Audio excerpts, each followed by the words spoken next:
Today I'm sitting down with Jeff Korn. Thank you, Jeff, for sitting down with me. We've been talking for a short amount of time, and I knew I had to have you come on the podcast and chat with me about your journey and your magical experience and just everything that has to do with you and your magic, and it's incredible. So thank you for taking the Yeah, time to thanks be for here having me today. on. It was Absolutely. fun. Let's start at the beginning. I think every magician kind of starts somewhere.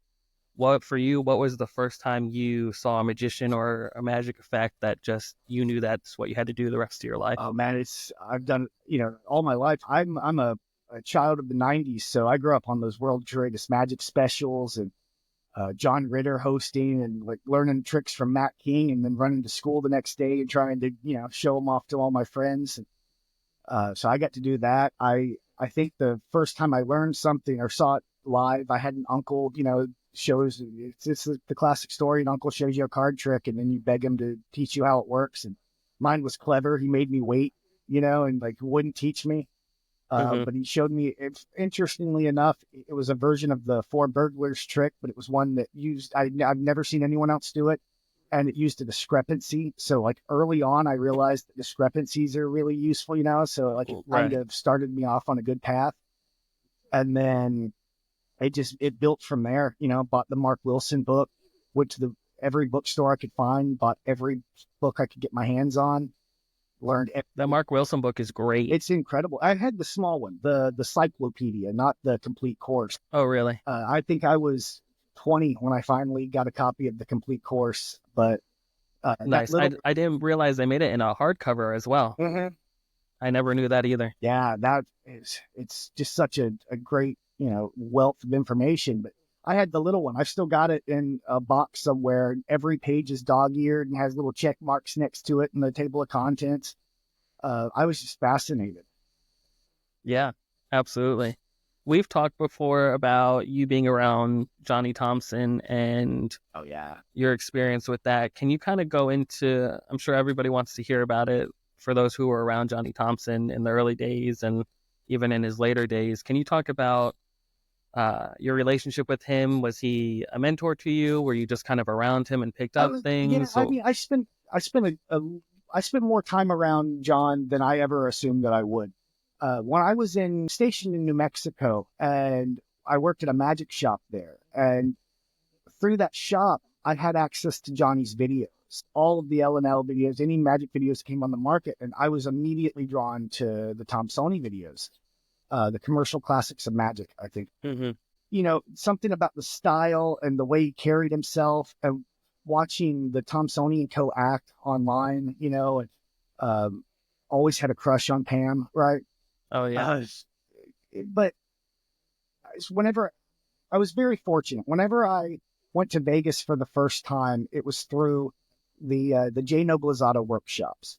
And Oh, Jay man. brought in a bunch of really incredible people, one of which being Paul Behill.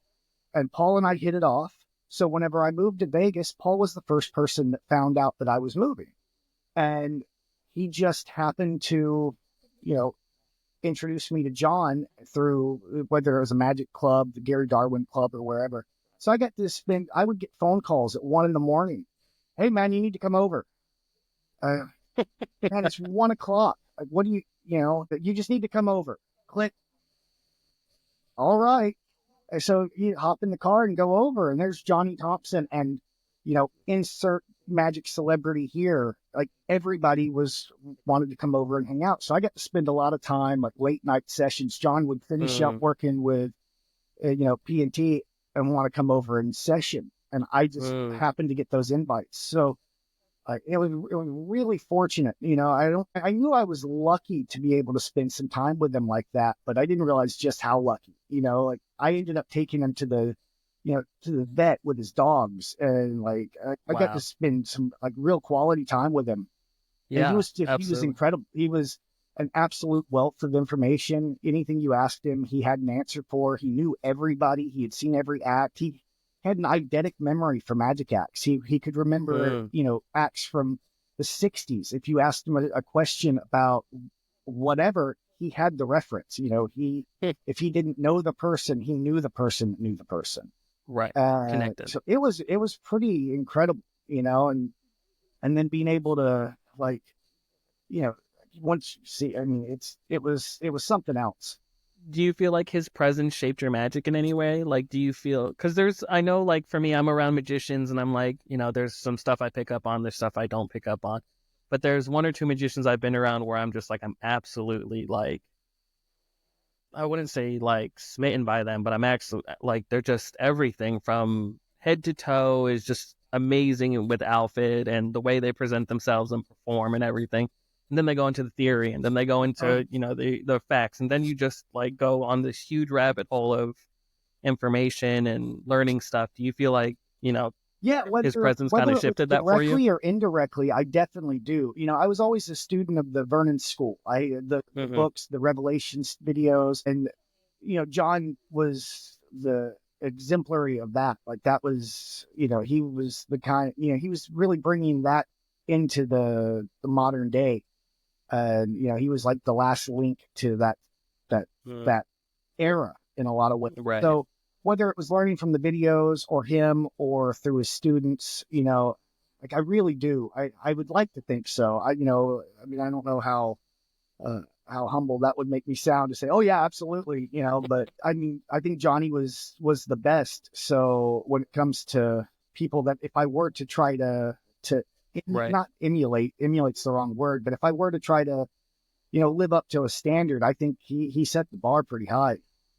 Yeah, I think depending on magicians who have a mentor or they don't, or even if they read it in books, for me personally, I feel like we have an obligation. We stand on the shoulder of giants and we kind of have an obligation to give homage to those who came before us in a sense. So I think that's really interesting that, in some way, Johnny kind of impacted so many people in such a short amount of time. Because I feel like from the L&L videos up until his book came out, he was around and doing things and not really that present. I think a lot of magicians saw him privately and things like that. And then all of a sudden his book is coming out and he's out there more and you're hearing about him. And now another generation of magicians are around him and learning from him. And Well, I think I've seen videos online. doing that. Fool Us Yeah. really, like Penn and Teller have been singing his praises since the beginning. Teller does the dub act on one of the seasons, and he was using that in their Vegas show for a while. And I think they really put a lot of respect on his name, because John did. Once he had retired and he wasn't doing the Thompsonian co-act all the time, where would you see him? Magicians, we know where to find him. But people don't realize Johnny, I'm pretty sure, maybe misremembering the story, but I'm pretty sure John was the very first magician to work on the Strip, or at least headliner. Interesting. This is back in the 50s or 60s, and he was around. He was definitely, he was always the guy. But once that actor retired, unless you were, in the club, you didn't really, you didn't see him. So the lay people didn't really, towards the end of his life, understand how serious his contributions are. But amongst the magicians, if you don't know him, the guy that you're studying does. Interesting. So he's like the magic grandpa.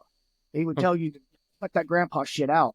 He would say that all the time. But like he was the definitely the forefather. He was the guy that even the people you wouldn't expect, people would call him from around the world and would want to just want his critique. Hey, I'm going to send you a video. Tell me what sucks, and he would Really. So really, yeah, I mean, he was one of those links to the past that just invaluable amounts of information. I'm thinking about your time in Las Vegas and COVID kind of shifted the lives of a lot of people, and we've talked about it before. It shifted your life for sure. And you ended up moving from Las Vegas to Georgia, and now you're presently in Florida. Do you feel like not just COVID, because I'm tired of talking about COVID with people, but do you feel like the move and maybe being in new environments, different environments, impacted your magic and presentation towards it at all? Or yeah, not so much the presentation. I think that's matured over time. Like the shows that I would do before going to Vegas are definitely different than, the type of magic I'm interested in now or the style of performance. But a lot of that grew from Vegas, and I think it's just been more honed since I left. I moved from Las Vegas. I was there for 10 years, 10 years in 1 month, right? So like a solid decade is, I think that's a pretty good amount of time to stay. You know? Yeah, for sure. And the deal with Las Vegas is nobody leaves forever, right? That was always what I was told. I had friends that would go there for 5 years and they'd go somewhere else, and 6 months later, a year later, they got the itch and they would want to go back. So like Vegas is always kind of there, but I left and moved to a place about an hour and a half outside of Atlanta, right on the Alabama state line. There were 4 magicians in the area.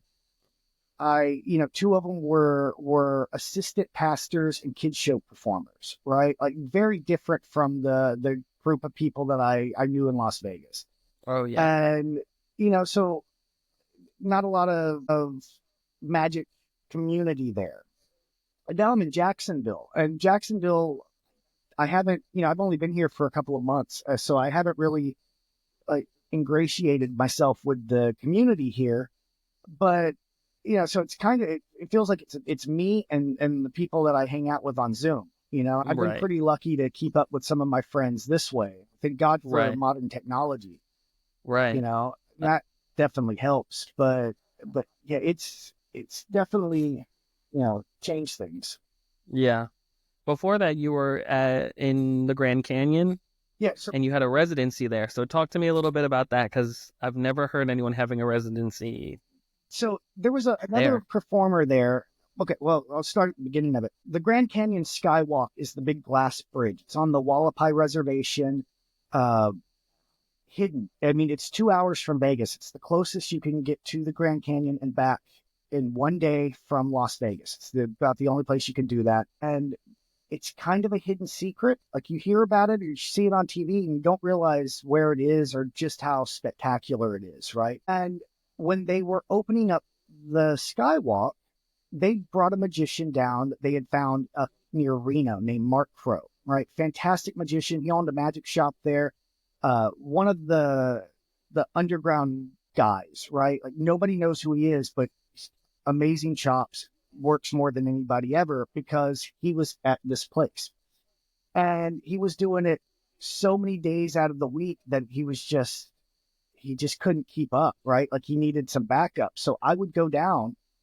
He found me and I went down there for 3 days a week and performed at a little tourist town, a little resort that was right on the edge of the Grand Canyon. So my backdrop was one of the most beautiful places in the world. They built us a theater. It was just a Oh small wow. room. It would hold, 30 people.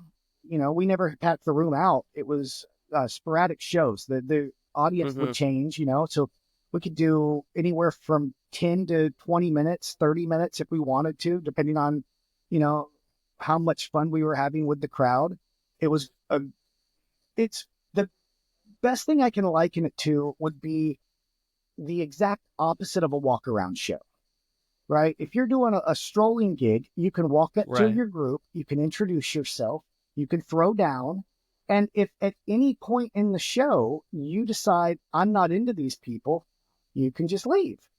And we had the exact same thing, only they were coming to us. So Mm. the tour bus drivers would bring people in, they would drive out and they would come to stay overnight. They would get a close up magic show that was, completely unexpected, but a lot of fun.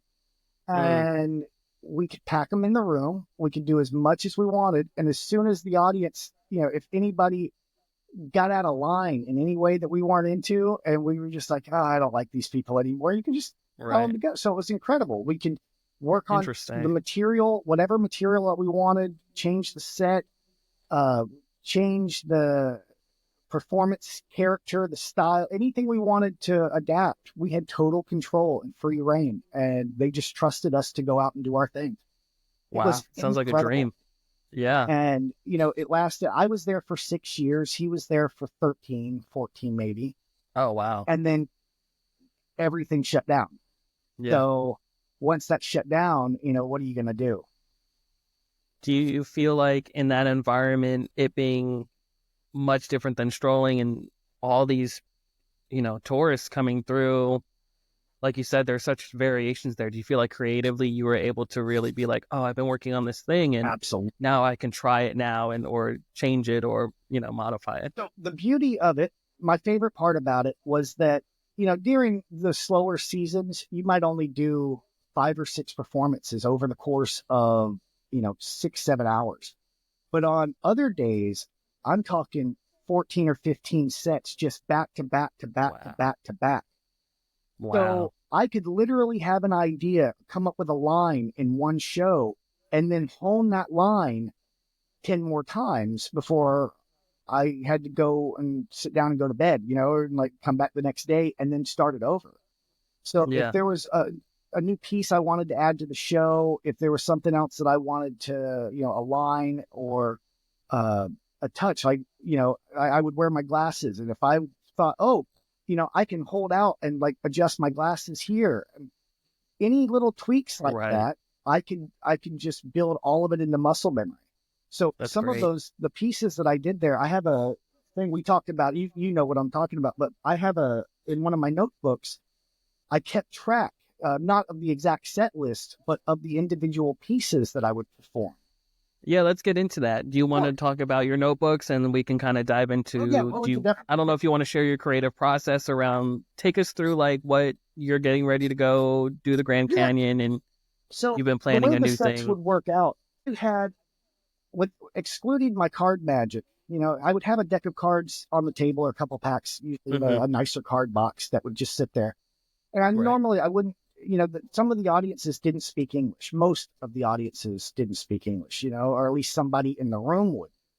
Do you feel like that was a challenge for you At performing? first, absolutely. Yeah. Yeah, I talk a lot, as evidenced by the last 20 minutes.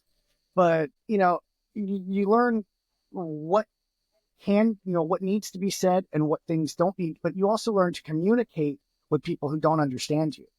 So, certain words or misdirection might be, attributed to or, you know, lined up with a certain action. Right.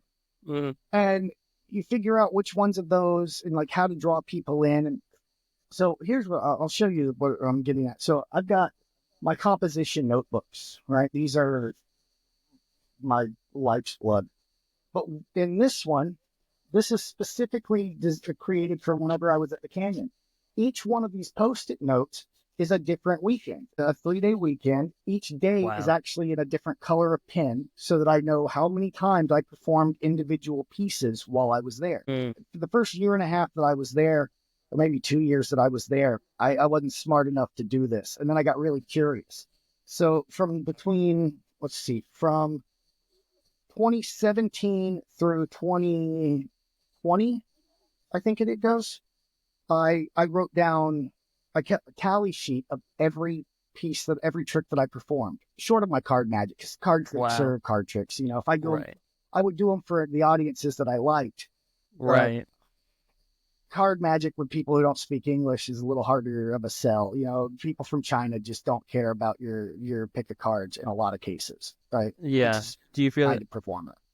do you feel like you had to tailor your performances or magic, kind of like what I tapped on before about like having to change it because there were people who didn't understand you? I mean, magic, we know, we can dive into that, but magic is the universal language. Right. Somehow we get connected to it at some point. So I do you feel like the people who Yes didn't and no. understand? Okay. So I didn't have to. If somebody picks a card and that card comes out of my pocket, everybody knows what's up. The effect is so direct, and I don't do a lot of the in-depth.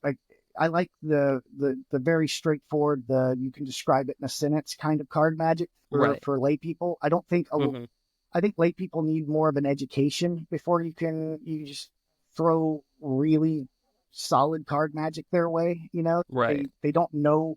It's like with three fly. Paul Wilson has a bit in his Scottish Flyers crowded coins routine where he would do closed-handed coins across, and one by one, as he closes, the coins jump. And then he says, oh, you know what? You can't see this one as it happens. And then he picks the coins up and does three fly. right? And that little bit of an education, like, look how cool it is when they go across with my hands closed. Right. And now when you do three fly, it's just a different experience. And I Right. like that. So I think that, like, lay people, I like being able to give them that kind of an education. But with the Canyon shows, I could mix and match the sets as the show was going on. I had all my material around. Some stuff was in my pockets. I knew my starting and my ending. I would usually do 3 to 4 pieces for them, and depending on how long I had with them. So I could kind of weave back and forth to where I want, as long as I could get to the ending. And the ending Right. was pretty surefire. Right. So, like, that was nice. But when it came to the groups, like, when coins are appearing, you don't have to say anything. When the coin vanishes from over here and reappears up your sleeve or up their sleeve or in their hand, I mean, everybody, you're going to understand what's going on, Right. no matter where you are. So it's really nice. Like, that was the best part about doing it. I could, be performing for someone from Finland, and then 15 minutes later, I've got a group of 30 people from China that have they're introduced to me, or, their tour guide would come up and give a full introduction in Mandarin. And I hope he was being nice, and then I would have people come in from New York City and want to talk about gambling. So, let me show you some cards, Right. So, like, it was really nice to be able to have that kind of freedom. But as far as this, though, what I was saying, some of these, you can see how many tally marks go across. Some of these pieces I counted. You can look at it and guess. There's 2, 3 pieces that I've done 10 to 20,000 times, like, literally, Wow. And so when you do that, I can jump into those things right now. The muscle memory's still there. It's been It's years, amazing. but, like, once you've got those reps, it's kind of nice. Like, it's all built. So now I don't have to think about the techniques so much as I can think about what we're doing, It's almost like Skinner-esque. Yeah. If I come on a Monday and see your set on a Tuesday, it's going to be completely different than Wednesday and Monday. He And was a master. so, He had right. that memory. He knew all of it, and it was all locked in, and it was flawless. And I'm a huge Yeah. Skinner fan. We've talked about Skinner a Agreed. little bit, and Yeah. I think he was he's one of those guys I wish I could have met. I've heard some Agreed. stories, but Yeah. and like, spend an hour with that guy and you're going to learn something, It's an encyclopedia in its own of just Absolutely. everything.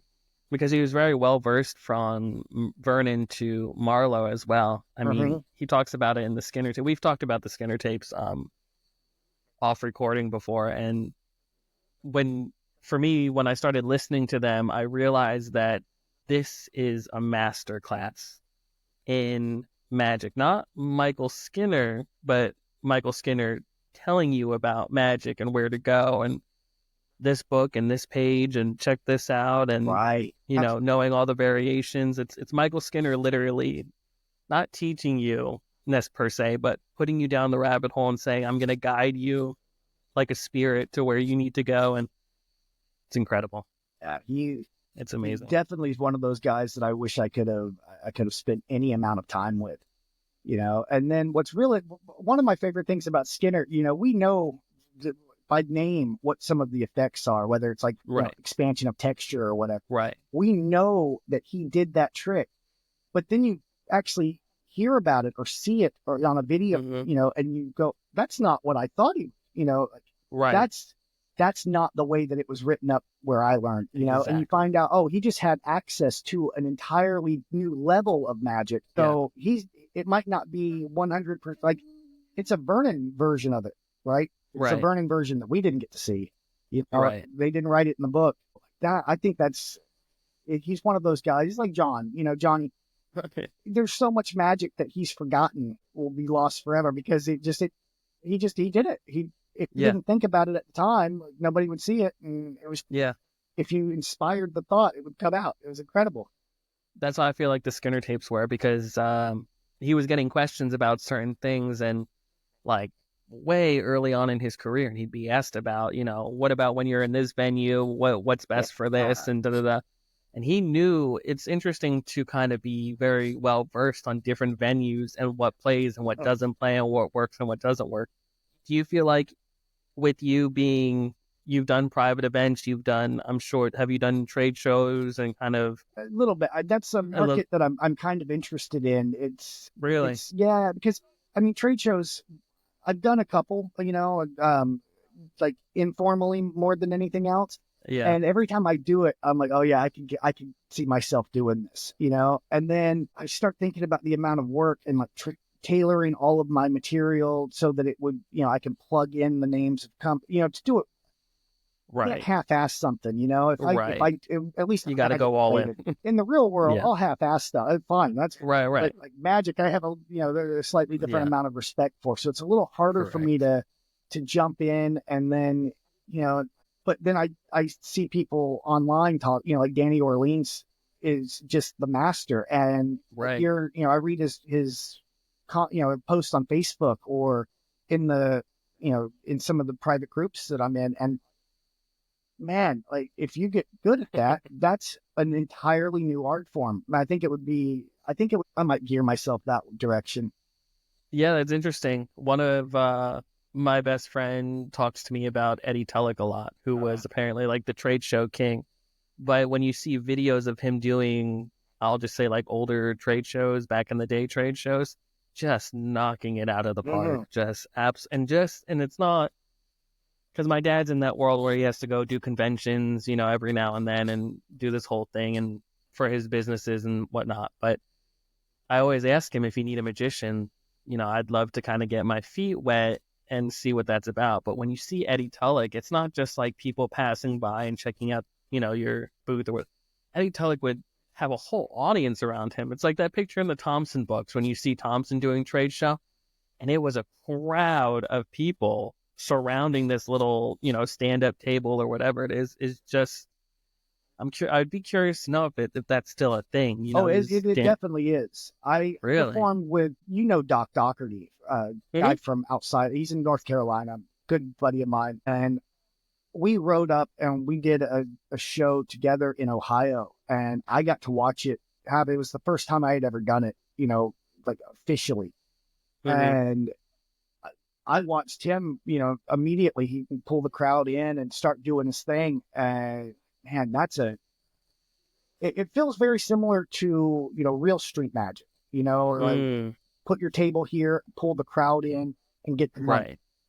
Mm-hmm. And the difference is that you're not trying to get the money, you're trying to get the people, come over here, let him get the money. Let me show you, Right. Here, pick a card. Now give him your money, It's like, but in that regard, it does feel similar to that street show. So, and magic, it's so, I don't know, people like watching it, you don't realize, like, we always like to think people like seeing magic shows, and then you get one person that's like, whatever, yeah, sure, show me your, and it kind of discourages you.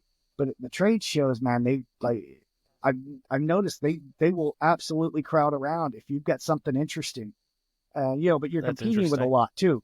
The one that we did was like a technology show, and there were people over here with just, the Boston's robotics dogs, the Oh, wow. robot dogs are running around. There are two of them from two different countries running around. That's what you're competing with, but it's still a lot of fun. It's almost like having to bark in a crowd. Yeah. Yeah, it's exactly what it is. That's interesting. It's interesting. Or at least what it kind seems of like. I don't want to sound, I'm not trying to be an expert there, but like that's what it seemed like. Yeah. It's not like you're ringing about, come on, come on. Right. Come check. Yeah, it's interesting.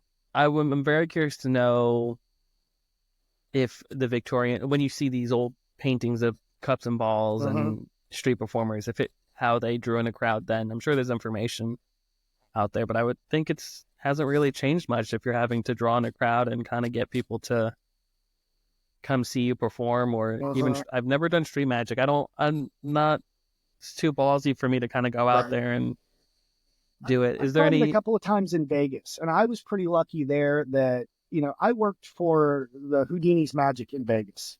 Okay. So part of that job involved, we were in all of the casinos. So we had a pitch table that you would stand up, you were elevated, and we had a microphone. So you're loud, wow. and you had to teach yourself how to do a street show, pull the crowd in, and do your pitch.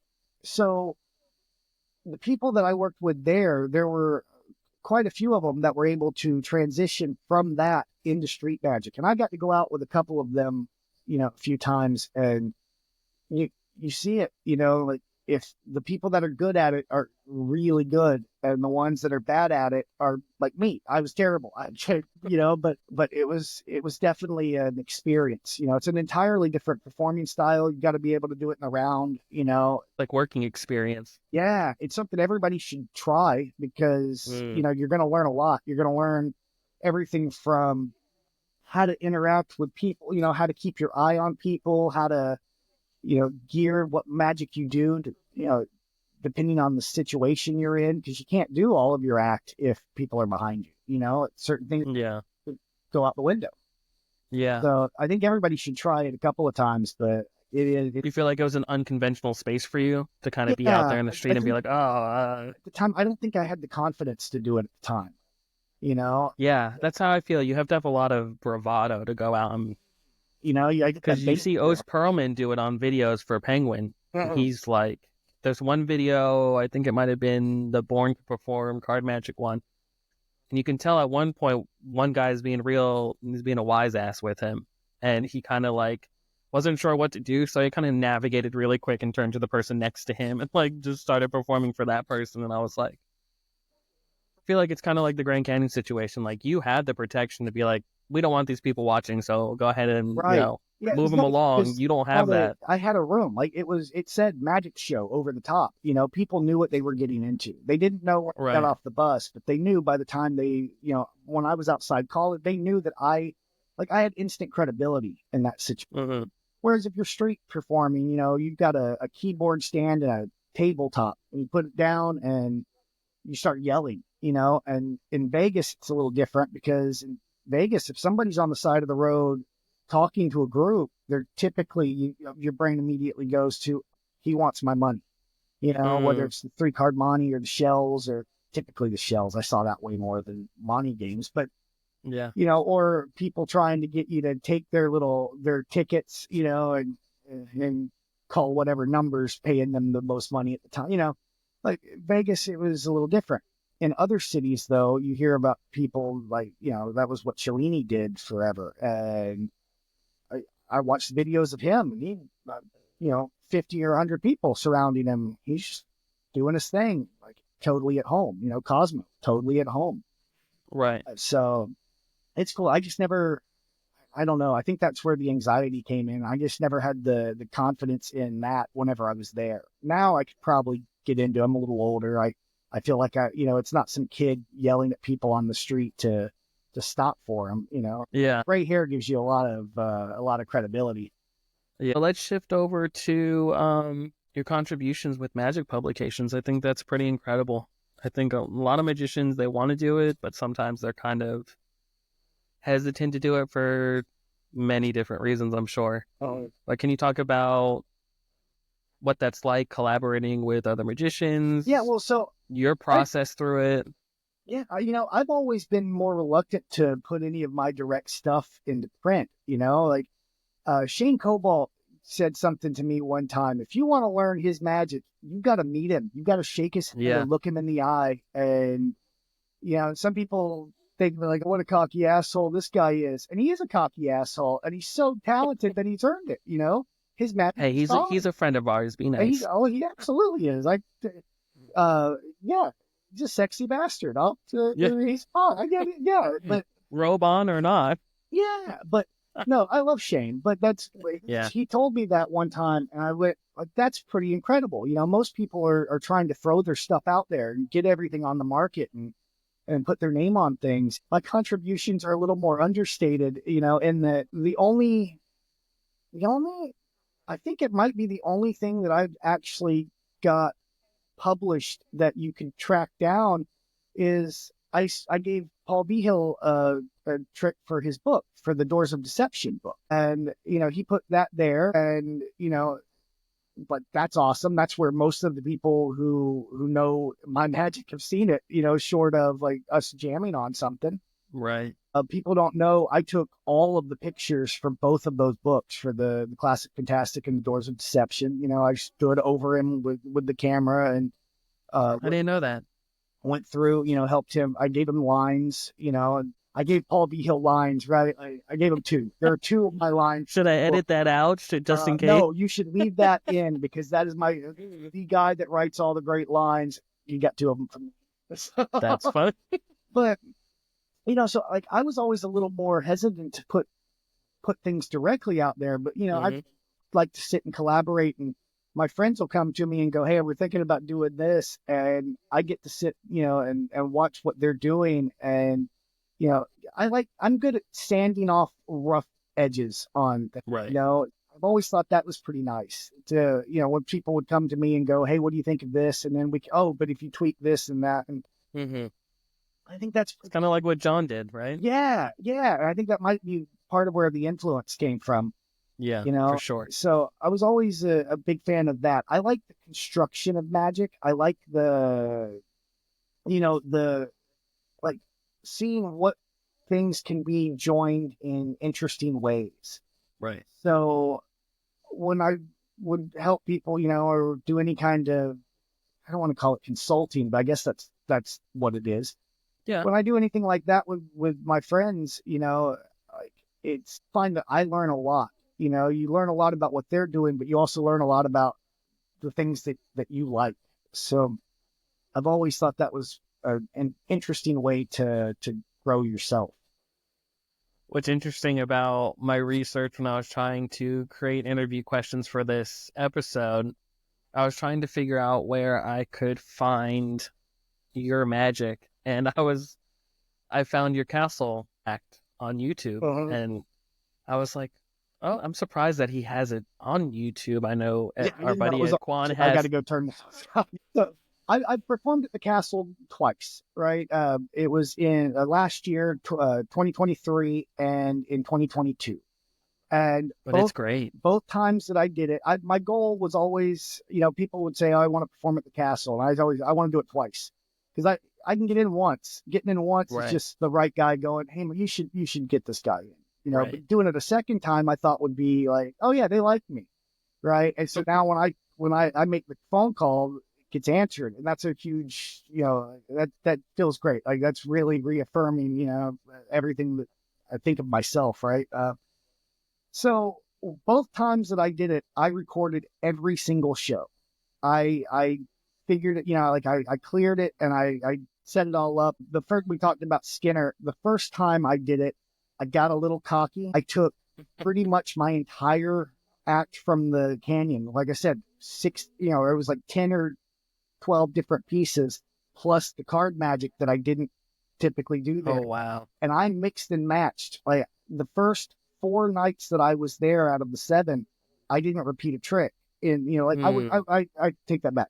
I would do one set on Monday, another set on Tuesday, and by the weekend, it was just me doing, it was the highlights. It was my favorite bits from the things. But I made sure I wanted to know that I had performed each one of these pieces. So I recorded everything in my repertoire at the Magic Castle. That's pretty cool. It was awesome, so I've got those videos, but I never really, I sent them to some family and people on, online that would never get a chance to go to the castle. But I didn't put them out there. There's Armando Lucero talked to me at one point about, how prevalent magic is on YouTube. Anybody can go out there and find it. And he's like, you can't find my act, right? And he made a good point. If you want to see his act, you pay him a lot of money and he'll come and do it for you. And I can see both sides of it. It's nice to have it's a badge of honor to be able to say that you've performed there. So I like being able to send the video to somebody.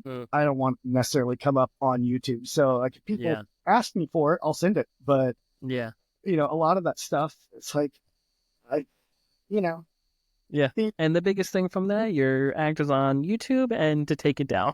Yeah, I know. No, I know which video you're talking about. Yeah. No, but it was great. That I left, but It's I've seen some bad castle acts. I'm not gonna. yeah, and I don't want to be one Be of those, silly, right? but Like I'm very critical of my own act and my yeah, own magic. So it's when I watch through, like, oh, that's a bad angle for that, and the whole video has to come down now, you know? the whole video is great because I was not only surprised that it was up there because the magic buddies in the world that it's not like you just said it's not going to be on YouTube. So when I watched it, yeah, I was actually pleasantly surprised. I really enjoyed it, and Oh, thank you. yeah, I hoped I was there. I'll send you the other acts. You can see the stuff. I mean, you've seen the parts of the act whenever I did the lecture for Shane Yes, and Derek. yeah, Well, that's probably one of my favorite lectures that Shane put on there. thanks. That means a lot Yeah, too, because I know you've seen a lot of them. yeah, And they asked me to do that because like, they know me. Derek, whenever we did that, Derek hadn't even seen most of the material. He just knew me, so they had me do yeah, it based off of reputation. I've got good friends, so my friends say nice things, and like, who knows? We all say nice things about our friends. So, but it's nice. So when I did that, I wanted to bring the heat. Right? It was something yeah, that not a lot of people know really who I am. I was too busy doing stuff whenever I was in Las Vegas, and so it was nice to do that. But so you've seen it through that, but like it's nice when you see it all combined into an act as opposed to a lecture format. yeah, And in yeah, the act, I always thought was pretty nice because you're juggling so many ideas. You don't want the effects to conflict. You don't want the, you know, whenever I was at the Grand Canyon, if I've got a good line in my head, I might use it in this piece and then I'll right. use it in another trick because I'm never going to do these in the same set. So now when Mm, I'm there and I start thinking, oh, did I already use this line, or I do a tribute line to Thompson that I steal a couple of Johnny's lines because he had some of the best. And there's one that I would use and like, did I already do this one? Did I already yeah, and so things like that, but it's fun when you get to see it in a full set list. yeah. I've been, you've helped me a good bit on my own working ons for a show. I'm starting to kind of really rehearse it. I've got the scripts done and everything. And I was just telling my best friend earlier today that it's really strange to go through a full rehearsal with yourself Uh-huh. and record it. And it's timing, it's presentation, it's, you've helped me with the wand spin and that moment there, even that I say something after I wave the wand and I've missed it so many times on rehearsal. I'm just like, no, we gotta speed it up and hit it and do it. And it's really interesting. It's a lot more difficult than I really want to say that most magicians make it out to be in their lectures and they talk about it and they write books about it. Actually doing it is something completely different. Uh-huh. It's like I don't want to sound like an expert. I like to think that I'm pretty decent at it, and I'll show you why. I showed you kind of Yeah, yeah, in the book, but it's like a muscle. The more you do it, and then suddenly, right, whenever it's time to jump back in, you start thinking about it. And right, I know people like Paul B. Hill, for instance, you're right, one of my absolute best friends. I've learned more from Paul about performing styles and carrying yourself as a magician, but also watching him put together the acts. We right. would sit down and he would go, I'm thinking about doing this, this, this, and this. And I'm like, dude, the show's in an hour. When you've got enough material and you know what you're You doing just and go. all the material's there, you can just kind of like, I just need a through line. I just need to be able to. So like I would watch him on the way he can do that. And it's like, he's got a start and an end and he knows what he needs to accomplish in the middle. Perfect. All right. Right. So once you built that muscle up, and I know quite a few people that do it. He's just fresh in my mind. Yeah. I'm very jealous right now. You and I are having this conversation. Jared Koff, and Mike Pashota are all I performing at the know. castle this week. I know. And Let's shut this down. Let's go. We're going there. right, and I was like, dude, you should have let me know. I you know, know. Yeah, I where saw that and I was like, man, that's gonna So be I was just talking, I was, and that was the question I asked him. I was like, so what are you doing? And he's like, I think I'm going to do this, this, and this. So I'm like, you yeah. think? Like, dude, you're going to breakfast, I guess, but like, you got the show, but Yeah. when I think that that's one of my favorite things about magic right now is that I kind of feel like that's the great divide, is that when you have a handful of things you're able to perform with and you can just go in any order and do it however. I actually have an episode on here from when I originally did the podcast talking about jazzing. And I had submerged myself in Frank Garcia's work so much so that anybody, when I was going into our Discord sessions or whatever it was at that time during the pandemic, people who had the books, who didn't have the books, would ask me, show me this, can I see this? And I would fully go into Frank Garcia and go into, the whole, and this is the bullet, and, all of this other, stuff patter that he did, because I relate to it a lot, being from New Jersey. Right. So, yeah, that's right. yeah, That would be I go into that character. I go into like this kind of like, I don't know, are you mobster affiliated? Are you right. not? Are you? Yeah. It is. And I didn't do it. I didn't do the Garcia stuff for a year or two. And coming back to it, I don't know if I told you this when we talked last time, but I found a video of myself doing everything in the books. Nice. Oh my God, no. Everything in the books, because I was supposed to put it out for my membership. I was going to do a whole month of Frank Garcia, and I was going to go over the book, the red book, the green book, the exclusive, all of that. That's a lifetime's worth of sleight of hand, not even just card magic. The card TV aces. Well, so, the controversy around Garcia is half of the shit is stolen. So it's like, sure, but yeah, but to do it, to channel Garcia and do it that way is really, like I said earlier, during this, it's an homage. It's kind of like, right. There was an article that came out in Genie not too long ago talking about a day with Frank Garcia, and they were talking about their day with Frank Garcia and their experience and everything. And I feel like for me, it was very, I really steeped myself in Frank Garcia and prioritized learning all of his material just in those books. I didn't really go into the 3-ball, book, or the cups, and, that stuff's in his close-up books and his card books. And so, but it's the same thing. Frank Garcia stuff, I can jump into it and jump out of it. We're gonna jam on that next time we talk. We'll turn off. Let me get my chops together. Yeah, we'll turn this one because it's been a while. Get into it. That's pretty great. I've only seen a handful of videos, the Stars of Magic video, and when that was re-released on DVD, and other things here. There's a private session on YouTube he did that I don't think was supposed to go out there, but nice. I think I may have seen that too. That's kind of like his masterclass of. So good. I love that style. I love the classic. I'm a classicist at heart, so. Me too. When it comes to, if it's time to learn, something new, if there's something I want to add to the set, it's something that from like the older books, which I know people like to say that a lot, but like, I think that the effects were clearer. You talk about standing on the shoulders of giants. Well, the only way that we're doing that now is like we're adding to what came before. Right. Whereas some of that classic stuff, the Hofstadter stuff still works. Oh, the methods are going to be way more advanced 100%. And more in line with the modern technology and the modern sleight of hand. The effect still works. They thought of a card, it ended up in my pocket, is as strong as it gets. Exactly. It's the simple. Like I like the simplicity of it because, like we were saying, the audience doesn't have to understand the words coming out of your mouth to understand the magic they're seeing in some cases. Yeah, I think that's my confliction with what I'm trying to do right now, is that I am very versed on jazzing rather than script.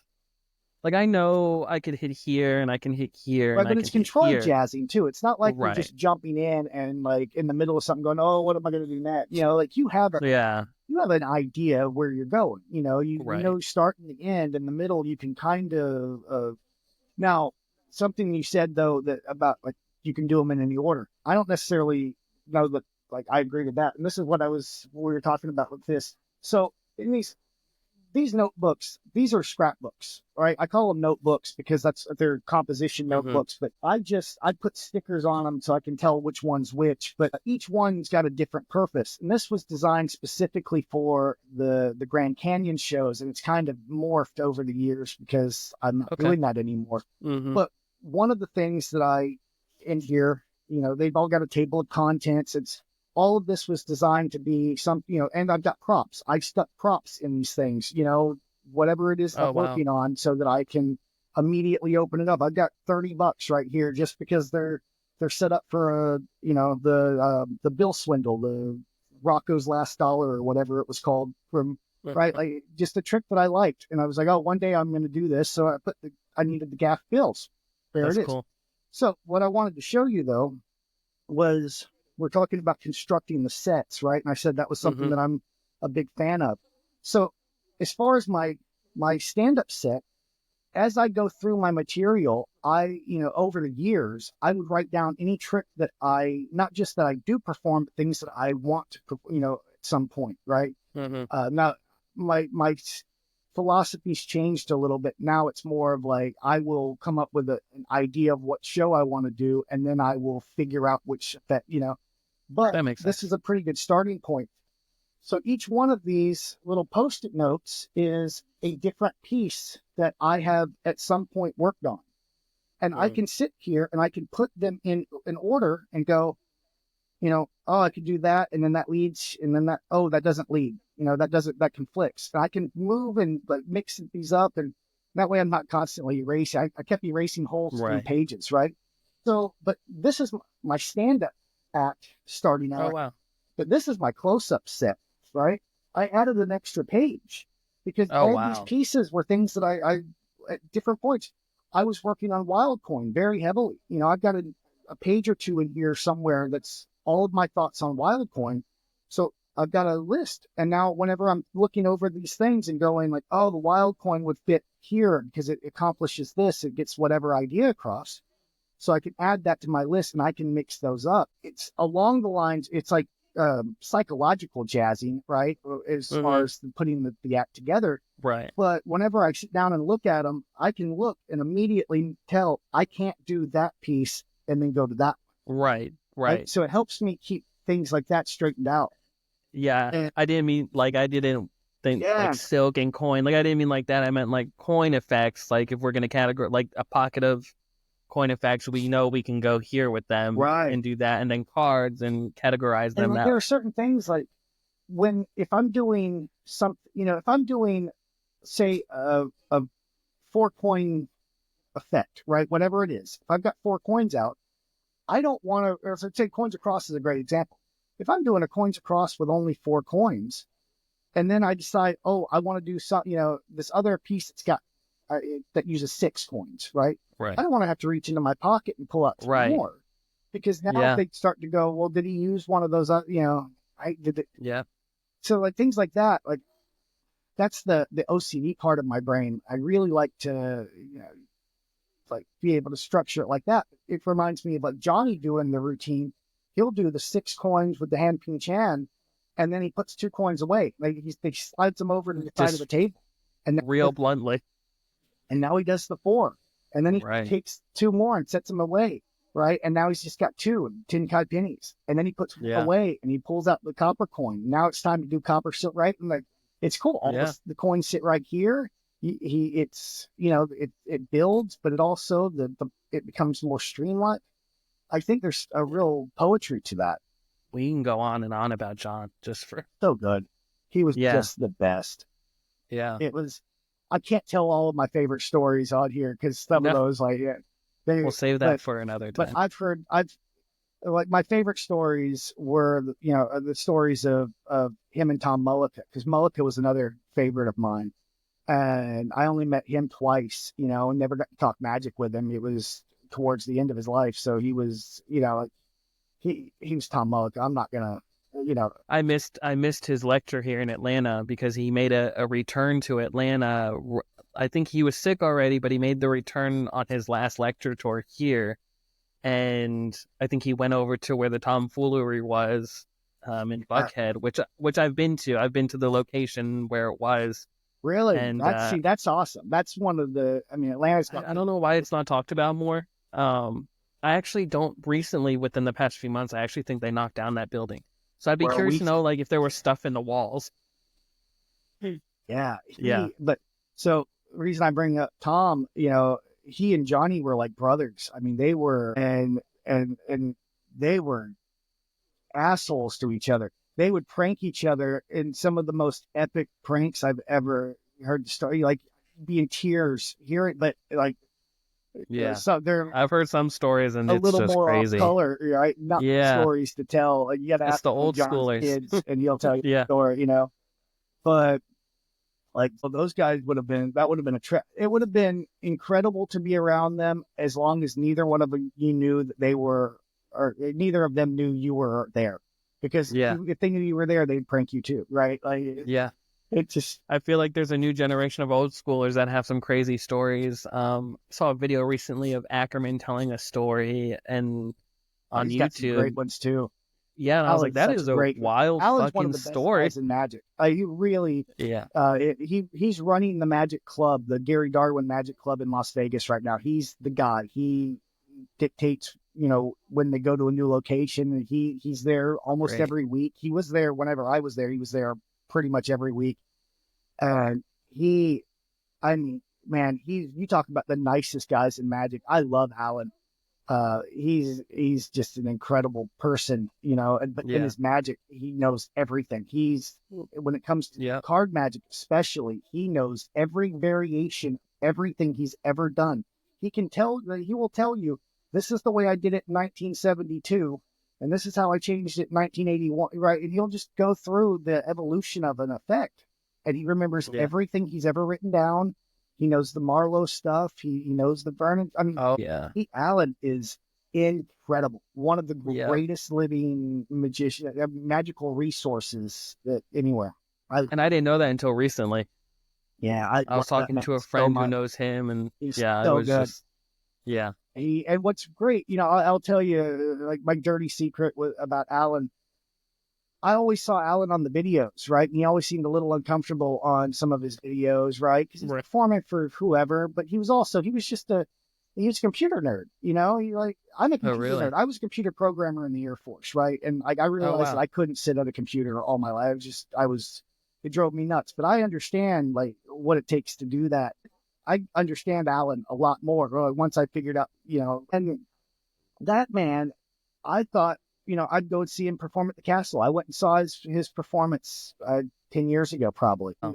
I didn't know what I was getting into, but I know I love Alan, so I was going to go see it, and I was going to show up. And it was incredible. Really? Watching Alan do a full-on magic show where it wasn't just like, oh, let me show you this new thing I'm working on. And instead Right. it's like, let me show you why I'm the baddest man in the room.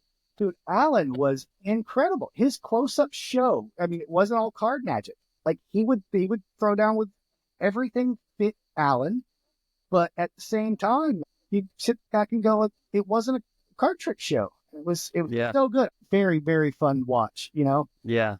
That's very I cool. knew I loved the guy, and I also was very blown away by what he was pulling up. Do you feel proud in those moments? Like, as a magician, do you watch, like, Ackerman, let's say, you watch him and you go, I'm proud to be a magician, and watching people around him and the reactions and like, wow, like I can't believe we do this. Absolutely. So I dated a girl in Las Vegas that wasn't a magician. She kind of had an interest, and I would bring her to the Magic Club to watch Alan, right? Like, he was one of the people that he knew who he was performing for when he was Right. doing. He would show us something different than he would show them, right? Interesting. And so like he knew he was. It's kind of like what Marlowe and Vernon did. Yeah, right. Like Marlowe's a great example, right? Vernon was, like we know Vernon, but Marlowe, you think about it as being like, let me show you a card, this, and then you forget, like, he came up with the Tree of Diamonds. He would Right. do the unexpected prediction. He Right. knew who he was performing for. Right? He was performing for one of the card guys. He was going to show him something different. But if somebody, the waiter comes over, the girlfriend comes over, that he's going to do something on a, Oh yeah. that's like appropriate, right? Appropriate. Yeah. Right? It's not even a strong enough word. He's going to do something that's Right. going to like blow the roof off, but at the same time, like, and it's Yeah. great. Yeah. It's it's really fun watching people who can, have that kind of range, that diversity in Yeah. what they can do, but also that type of self-awareness that they can do what's appropriate.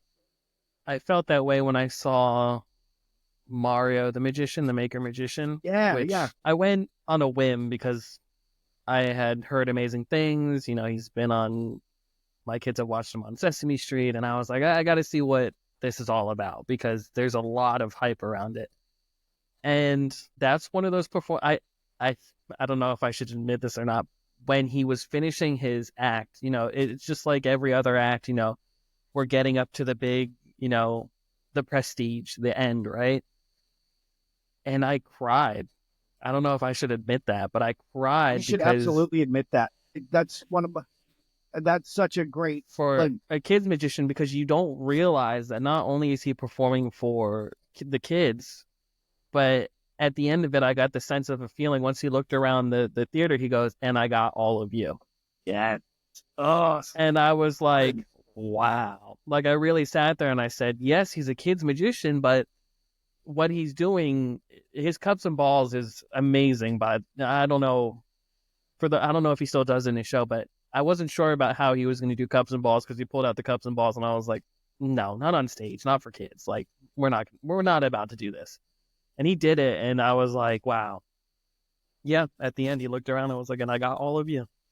And I was just like, just a slow tear, just like, I was like, and it's one of those moments I was proud to be like, he has taken kids magic, or I should reword that, doing magic for kids and adults, and put it together and pretty much said, this is what I do.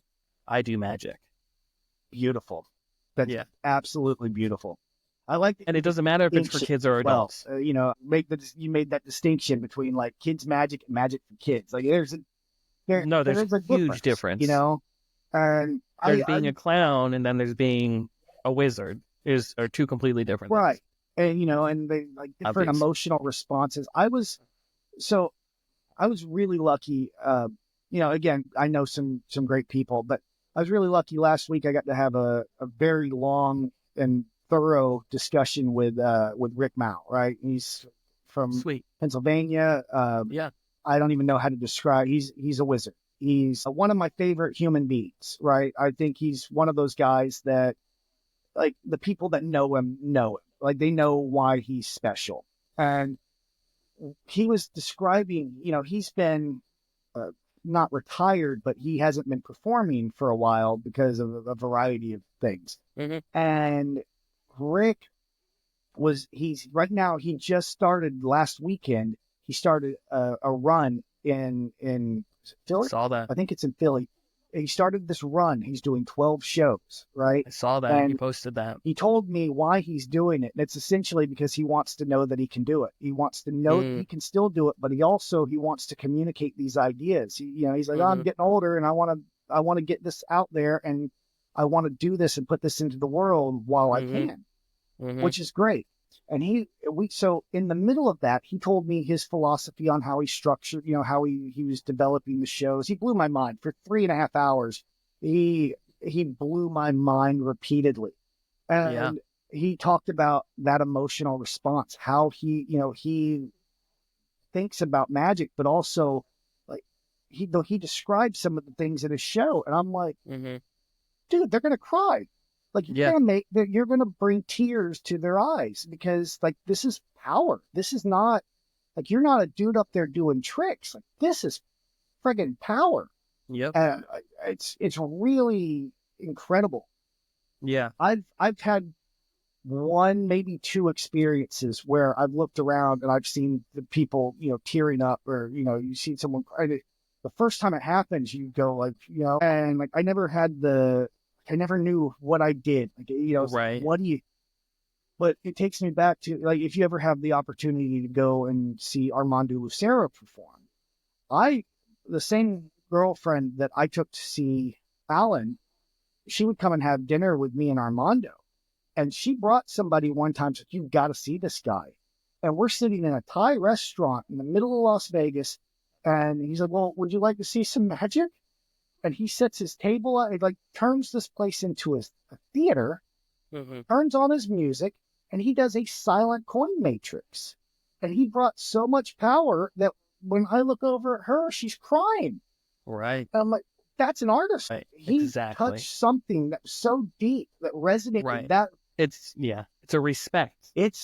Or it, it hits them differently. I think there's two different kind of emotions that can happen during any sort of performance. And I think when you get a sense of a real artist or creator or, I'll hate to use this term, but master magician or a conjurer who really takes it seriously.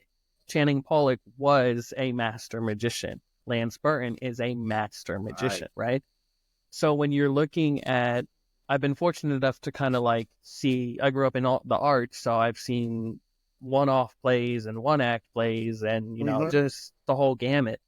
And when you're looking at quality control, that's how I felt with Mario. And I feel like when I see other magicians that I would prefer to be around, it's because there's a quality control that you sit there and you go, the magic is, the tools and the props and all this is one thing, but it's what's being taken away from that at the end. I mean, Mario had like a drone flying around with a piece of ribbon and the person's card selected on it. But what he's doing is building an art. Right. And when you realize at the end what the point from beginning to end was, he's an artist. He's really, I don't want to use maker because that sounds, I think it kind of diminishes what he really does. I mean, I think he is quantify some of these things, into a single word. Like when you don't like using the word math. I'm not a big fan of the master magician thing either. No, I mean, Lance Burton, that's what he was. He was right. That was his thing. And like, I understand why we have to say it. Cause when you tell people you're a magician, historically, it's, it puts a certain idea in their head. But if somebody else refers to you as the master magician, pretty cool. Okay, well, that puts it's something. It's a, right. It's like these guys behind me, Keller and Thurston. You would back in the day, you would refer to them as master magicians because I guess they had reached the highest point of their careers, maybe, or skill, or I don't really quite know. But I think, and I don't even like the word magician. I think that kind of puts it into a box as well. Right. Yes, you're a magician, and yes, I'm finding that I've had that same kind of argument with myself, and it's weird when you start thinking about it. It's more than just semantics. Like there's something else there. So. What do you... Mystery man doesn't really... Yeah, and it's like, I don't do illusions, and... You're not an illusionist, right? It was funny, during that conversation with Rick, like, he said, he was talking like, are you a magician? Like, I don't want to call myself a magician, or like, some people would call me a mentalist, and then he pretended to, like, hack. Like, it was an involuntary response to the word mentalist. Right. Like, he referred to himself as like... Right. And like, I understand, like we know what the words mean. They sound kind of weird and then put you in that box. Right. And like Rick described it as like, I'm just the old guy at the bookstore that's got some cool stories and has listened to all the best music. Right. Like, oh, that's it. That's exactly it. Okay. I got it. And, right. Like, how do you quantify that in a word and put it on your business card? That's like David Blaine. I just did an episode talking, and that's before he announced his new show, which I didn't even know was a thing. But it's like David Blaine. You see him in the beginning of his career, and you go, magician, extreme magician. And then all of a sudden, it's like, what? You're in a glass box. Okay, that's not what magicians do, and you're being buried alive, kind of in the scope of what magicians do. And now you see it go full gamut, and you're like, you're doing card tricks, you're doing weird endurance stuff, you're putting your life at risk, you're going up in the air on a giant fucking balloons and all this other stuff, and you really sit there and go, maybe he's not a magician, he's this weird, bizarre guy who does a bunch of... He's David Blaine. Like, Right. that's it. Like, what else do you? Right. Yeah, it's weird. Like, we'll still call him a magician in the ad, but like Yep. anybody who knows, they know like there's something else there, right? I feel like when you reach that level of your career, you can call yourself whatever you want. Yeah, exactly, absolutely. I think you and I know of magicians who have reached that point in their career, and they'll say, "Yeah, I'm a magician. I'm a sleight of hand artist. I'm a this. I'm a that. I'm a conjurer. I'm a wizard. I'm a mystery person. I'm a shaman. Mm-hmm. And once you hit that point of, that tier of skills, I feel like you can kind of just call yourself Right. what sums it up the You just best. become you. You just like you hit that point that like I saw there was a newer interview with Darren Brown that went up, and in the the uh, picture it said Oh, okay. I never called myself a mentalist, right? And you start thinking like I've never heard him say the word mentalist, Right. No, but never. but he's just Darren We Brown. assumed it. Yeah, Right. he's just Darren Brown. He's just Yeah. that's who he is. Like he's everything. He's you know uh, we Well, we've talked about know. showman, Yeah, he's and that's no like one of those things where I was greatest like, name. I think calling right, calling that special showman is right, fantastic because that you can put that on a business card. right. I mean, That makes more sense than magician. When you look at P.T. Barnum was a showman mhm. to the T. He knew magic. He knew stage illusions. He knew oddities. He knew science. He knew It was a complete everything. it wasn't just theatrical deception. Right, It was everything. It was you're going right. to get a lesson in everything. Yeah, All everything I'm interested in is going to be imparted onto you. yeah, That's fascinating to me. yeah. Like, I think it's amazing yeah, that we get to do it's this. it's nice being able because they can tie those other interests in too, and like one of my favorite things about the Darren Brown specials has always been that it's not just magic mind reading, like he's tying in hypnosis, he's tying in all these old, the charlatan stunts, he's tying in, Hmm. oh, I like, robots from the 1800s, bam, we've got a Right, special, things like that. That's exactly. kind of fascinating. It's Yeah, everything that there is about me, I make leather goods like wallets and that's cool. making watch straps and like just Yeah, it was a hobby I picked up during COVID. I'm trying to figure out how to incorporate that stuff into I want to make my own cups and balls, my own leather oh wow. cups. Yeah, I want to incorporate some of the other things like my other interests into the act in different yeah. ways, and make it a fully formed show as opposed to just, come watch me do some tricks. I think that's the goal, right? Yeah. I think a lot of younger magicians are kind of realizing that much quicker than I think Yeah. You're you're so just a spoiled. tiny bit older than me. Yeah, I think they're learning that much quicker because I'm where I am in my age, and we went from VHSs to now and the progression and all that. And I feel like it's skipped. Me and Shane talk about this a lot. That magic kind of skipped a generation. It's kind of controversial, so I'm not going to dive too much into it. But I personally feel like Shane's got magic. some controversial takes on, but yeah, I got it. Uh, It's easy for you. it's kind of like trauma bonding, he and I, Yeah. because it's like we talk about things and we're like, oh, do we have the same parents? Because we're kind of the same person. So I'll tell you the funny thing about Shane. We are exactly the same age, like within 12 hours of each other, right? Really? Yeah. So when I always thought he was like, yeah, you can't tell. Like, is he younger than Right. me? Is he older than me? Right. And so whenever I found that out, I started thinking about it. And like, then you start putting things in perspective. Like, oh, look at what this dude's accomplished versus what, and like you start comparing, and Yeah. comparison's the thief of joy or whatever the old saying is. But like, I love it because I can look at this dude and go, he's one of my favorite people in the world. Yeah. Anytime we talk for hours, Oh, it doesn't yeah. happen as often as probably either of us would like because of Yeah. conflicting schedules. But when we talk for hours and Oh, yeah. start saying some stuff. And I'm like, I get why you don't put this stuff online. Like, I Yeah. got it. I get it. Yeah. He's got some, like he knows what he's into and what he likes and how he's I love Shane. fascinating guy. Yeah. And so it's one of those things that, like whenever I sit and talk to him, I'm like, man, this guy knows what he's talking about.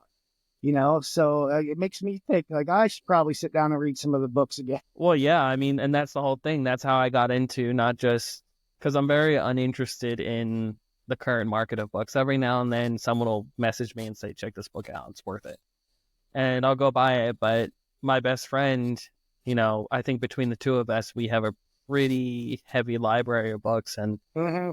he stays in the older, lately he's been staying in the older books. He got a book, The Card Wizard, which is a much older book, and he was saying how there's a lot of great things in there. There's a lot of great things in there, and like going through magic without apparatus, and Mm-hmm. rereading our magic and all this stuff, and kind of boiling it all down and getting rid of the skim that the scum at the top. That's kind of like, I hate to word it that way, but What? But I'm just gonna say there's a lot of bullshit out there. That's not everybody's gonna use it, and no one's gonna use it. So I think when you jump into the books, it's kind of like, it's interesting to kind of read the old books, and especially something like Our Magic, which it's too controversial, and I don't really want to go into all of it on here, but I think it's something that the younger magicians, like going back to what I was saying, the younger magicians are jumping right in. That's their starting point, and they're growing from there. I have someone coming on here for their interview this week, and heavily involved in tannins and everything like that. And I've never seen a group of kids go into Tannen's Magic Camp and come out of it and they're ready to go. They understand the theory. They understand how magic should be. They're not wearing jeans and a t-shirt. Not that there's anything wrong with that, but they're not wearing jeans and a t-shirt and going to go perform at a venue or a private gig. They are ready to go. They have the pockets, the suit. They're ready. They're ready to go. It's a respect towards the industry that we didn't. Me personally, I don't. I think like I said, the generation changed. I think it's skipped. I definitely, I mean, I grew up in the panhandle of Florida, right? So like I would see magicians few and far between. Like one would come to the school, when I was a kid every once in a while. And I didn't have the luxury of tracking down the mentors, Right. But the first person I would really consider to be a mentor was, from New Mexico. So I joined the Air Force when I was 18, 19, I think 18. And they sent me, you're from the beach, we'll go to the desert, right? Same thing, a lot of sand, there's just no water at the end, right? So they sent me to the desert, and I got really lucky that I met some of the people that I met there, Mm-hmm. I got to hang out with Ernest Eric.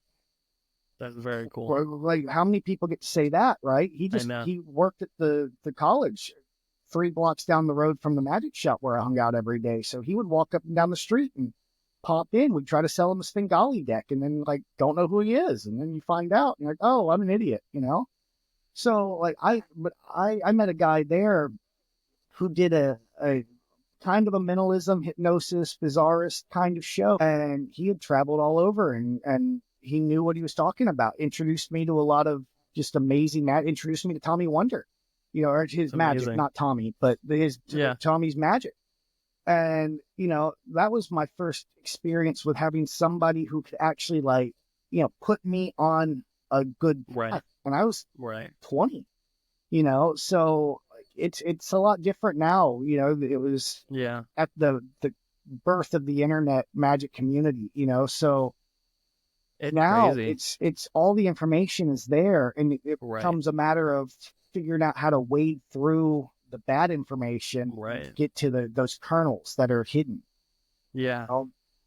I was mentoring through this, and I had the membership guy. I met a kid. At the time he was a kid, and now he's an adult, which blows my mind. You're old. I got it. I've got note to self for the episode. Kids, and I realized my kids are going on 30 now, aren't they? Right. It's just crazy. And when I met him, he was already at a point where he had been teaching himself that I'm just like, great. All we need to do is you need to work on your pattern, mentor them, right? And what's interesting is already from the beginning, he was already at a point where it took me a decade just to get there. Like his coin stuff, just his and they were already, they're kind of, there was a big illusionist influence and all this other stuff. So they're learning all the flashy, disappearances and reappearances and all this other stuff. I don't do that stuff. So it was just kind of one of those things where it was a challenge for me to kind of figure out as a mentor how to kind of help that kind of be who he wants to be as a magician. Because at first he wanted to be quick and fast and flashy and all this. I'm like, at the end of the day, that doesn't work all the time. Let's back it up. Right. Here's card college. Here's expert card technique. And, here's this and Tommy Wonder. And we started going from there. And then again, building that arc, right? And then it goes full circle. And he's like, I get it. Nice. So, and I feel like the younger generation, they already start off with that because there's so many people right now in our industry that a head start. Right. Yeah. So on the subject of coin magic, this is something that I love my coin magic, right? Coin magic might be my favorite type of magic to watch, right? Just because because if it's done well, and when people do card magic, I love card magic. Don't get me wrong. I can sit and watch people do that. Like, after a while, it's like, but like with coins, I can see, I don't see the same. I don't want to say I don't see the same variety. I don't see the same tropes, I guess. But have you noticed, being that you've been around magic for so long, that coin magic made this just ridiculous leap forward, like 15 years ago, maybe? Yeah. Right? Like David Roth essentially invented coin magic. Right. Like before. And set a tier. Yeah, before Roth, right? Like if you've ever read the Downs coin magic book, when they wanted to steal a stack of coins, he would take a stack of $50 and drill a hole through them and tie them together with a piece of string so he could handle it as a group. Yeah. Like Roth changed all of that, right? So like with the Bobo book and then Roth and then the Roth school. But then it was like 15 years ago that everything changed. Yeah. And like in my head, I link it back. I mean, obviously the internet had a lot to do with it because you're connected to magic from around the world. In my head, I connect it to like Ponta the Smith doing, correct. Thick, right? When that video came out and everybody went, holy shit, what's going, it changed things a little bit. I'll go before that and say Danny Goldsmith. Even and so I'm when you becoming see more him do that stuff, with I'm his like, stuff. wow. Just the video, the reels, the highlights, and trailers and stuff. Coin magic is just it is kind of incredible. It looks like real magic. Yeah, and a lot of the stuff you watch it and you just go like, I want to see it live, right? I want to give it to Charlie Miller. Like, all right, do it again. Right. All right, hold on, let me get here. Now do it again. Right. Let me get underneath and what. Are we becoming the old school? Oh yeah, it's starting to sound like we're now. Yeah. Back in my day, people didn't do all this flash. But this is my coins across. Yeah. I think it's really worth thinking about because like it's so fascinating to me. So that evolution. Card magic is. I mean, I don't want to say like it hasn't evolved. Card magic has definitely evolved between the Marlowe generation developing every way of, and then Jerry Andrus. I was talking to someone, Andrus earlier, and the same thing. Totally different, like, all of the technology it's definitely growing, but it's like, but with coins, I've noticed specifically that there's like a sharp divide.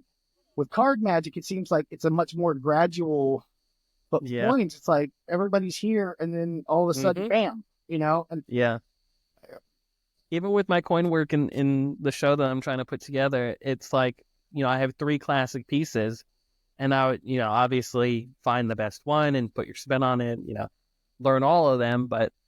And I think that's the funniest thing for me is, I was trying to look for resources and everything. And I came across a coins across and I'm thinking, cause I'm not going to reveal anything, but the standard coins across, just is good enough. And then I came across a video, I think it was on Instagram, and it literally, I told my best friend, I was like, I'm just so mesmerized by it, because it looked like he took one coin, went like this, and they went across, and then this, and then they went across, and the third one, still there, and then hold on, and it goes across. Yeah. And he's like, it's a shell and a transfer. You missed the entire move. And I was like, no way, there's a shell and a transfer and all this. He goes, no, there is. Rewind, watch it again, and I go, oh, there it is. Got it. But you're so focused on like what they're it's different. It's totally Right. different. Like, well, you start, the coins, I think it's, the body language and the technology and the psychology, like it all comes together in a really interesting way. Well, even I don't know what it's called, but they put it in their hand and they Right. Yeah. and then it goes and I'm like, wait, is it where I think it is? And how are you able to do Right. this? Because So I can't even. if you ever go on Instagram and you see, I think the account is Aspen Magician, but it's Aspen, Okay. right? She is one of my kids, right? I Oh, say really? that, but I didn't teach her magic. But we hung out and jammed whenever I lived in Albuquerque. Her best friend is one of my kids. We used to sit and jam all the time. He's the one I was telling you earlier that, like, I've got 6 of these notebooks, and he told me at one point that when I die, he wants my notebooks, and there's a decent chance he might have me killed to get them early, right? So that's Chase, and It's on record, so if we it's on know record. we So have a name now, instantly, and and my books are going to somebody else. But Aspen is Chase's best friend. So we met and like became acquainted that way. I used to I started a young magicians club in Albuquerque whenever I was working in the magic shop, right? So all the kids would come in, they would all want lessons. So we would start doing lessons like once a month, twice a month. And I'm like, well, hell, let's turn it into a magic club. All right. So then it was like an organized thing. And I think we had them do shows. Like, it was cool. Somebody took it over. It actually lasted after I left, which was pretty cool. But Aspen would show up occasionally, and like I would watch that evolution. And now I'm watching her do things on Instagram. I'm going, how the hell? Like, all right, show me that. Yeah, no, turn sideways and show. No, like, no, right, shut up, show. yeah. And like, so it's Show me the exposed view. Where let me. yeah, and it's like, all right, you got to walk me through it. Right. Don't be an asshole. Walk me, And Crazy. it's kind of interesting. I've been doing magic 30 years, and I haven't seen anything like some of the stuff she's doing. I agree with you. It's I feel like there's a but huge leap. but like Danny Goldsmith is one of her influences. That's where like she watches that and learns that side. It's like she was coming into it when Sick popped up, right? And when that Asian influence in coin magic started to kind of creep across. So Asian influence is a whole different. it's another level, Right. It's like Spanish card magic and Asian coin magic, or Japanese coin magic. They bumped it forward. Yeah. Well, it's like Spanish. It's like the Spanish school of magic is just a whole different. Yeah. I think that's what's interesting that's happening right now is me personally, I'm seeing these different pockets of magic taking place. And it's not, they're staying in the pocket and they're affecting it and getting it.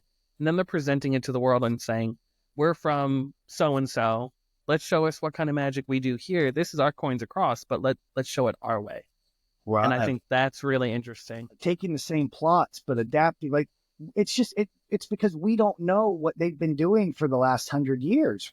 I wanted to learn Spanish just so I could watch Rene Lebon work in his native language, right? Yeah. And which is amazing, by the way, if anyone hasn't. Right. Yeah. It's pure poetry.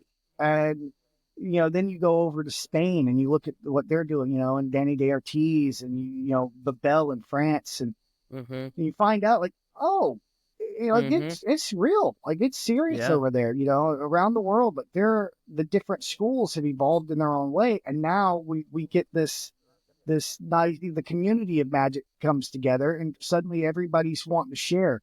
It makes me think of like mixed martial arts. When I was a kid, I remember I watched some of the early, like the very first single-digit UFC specials and then it was like, this guy does taekwondo, that guy does jujitsu. Let's watch the taekwondo guy get beat up. Yeah, who's gonna kick whose ass first? Yeah, I say the taekwondo guy get beat up. I have a black belt somewhere around here from taekwondo from when I was a kid, and a 10-year-old jujitsu expert would just not, whatever. Yeah, it is what it is. But over the last 20 years, like it's all of the styles have come together there, and everybody's kind of doing the best of all worlds. And magic's the same way, right? We take, like, we've got these guys doing that, and these guys are doing this, and now they're all meeting in Las Vegas and like showing off what they do. You can hop on, you can buy their download, buy their video, and see exactly what's going on, and then you can figure it out. And then you find these master writers, and you find their philosophy on putting together and constructing their material, and suddenly we've got these magic shows that are like on another level. Do you know Bernardo Sedlicek? Oh yeah. Okay. So great dude. Before he exploded, right now I would say now he's exploded. He's out there now. So before he was kind of still underground, one of his first stops to America was Atlanta. And he came to the Harvest Festival, and I think Ken Scott might have added him on last minute because he wasn't on the bill. And he goes, "Oh, we have a treat for you. One of the first appearances here in America, Bernardo Sedlicek." And I don't know how to explain what he does, so I'll just let him do his thing. And Bernardo. And he comes out and, curly hair, and he's got the Flame t-shirt on. And I'm sitting here and I'm like, I don't know. I'm sitting there like old school, like I don't know. It's a Doug Hennig look, like he's doesn't look like what I expect a magician to Right. And I was like, okay. Bernardo stuff, yeah. 2 seconds in, and I'm just like, wow. And I don't know what the effect is, but he closed that set out by having the card, I think, maybe disappeared, and then he was like, "Oh, but you didn't see it's reversed in the deck. I'm not going to touch it. You can look if you want to. You don't have to look if you don't want to." And that's it, folks. Thank you so much. And he walks off, and I'm like, "But now I fucking want to see if it's." Now you, that's a can someone ribbon spread it, because I want to see. And I told him afterwards, I was like, we sat down for maybe 2 hours after that. He was going around the lobby and everything. I sat down with him and I said, these are my friends. This is who I associate with.